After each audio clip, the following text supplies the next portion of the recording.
ఈ భయంలో మేము ఆలోచన చేస్తున్నాం. మళ్ళీ ఒక్కసారి రిక్వెస్ట్ చేయండి అని చెప్పి పంపింది లోపలికి. నేను పోయినా, ఎట్టి పరిస్థితుల్లో కూడా వద్దు, అవసరమైతే నా శవాన్ని తీసుకొని పోయి ఊరేగింపు చేసుకోండి, కానీ తెలంగాణ లేకుండా కేసీఆర్ రాడు బయటికి, ఈ మాట చెప్పు అని చెప్పి చెప్పాను. నిజంగా అక్షరం లేదు, కట్టుబడి కష్టంగా ఉండే.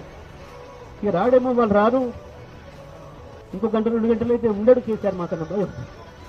మేము కూడా బలవంతంగా లేదాం ప్రయత్నం చేస్తాం, కానీ ఆయన వినలేదు. మొండిగా ఇంకొక గంటన్నర తర్వాత కేంద్రమే దిగి వచ్చింది, తెలంగాణ రాష్ట్రం ఇవ్వడానికి ప్రభుత్వం ఒప్పుకున్నది అని చెప్పి ప్రకటన చేయడం. దాంతోనే మేమందరం ఉపయోగించుకున్నాం, తెలంగాణ జాతి అంతా కూడా ఉపయోగించుకుంది. అది తెలంగాణ పుట్టడానికి, ఈ ప్రపంచ పటంలో తెలంగాణకు ఒక భౌగోళిక స్వరూపం రావడానికి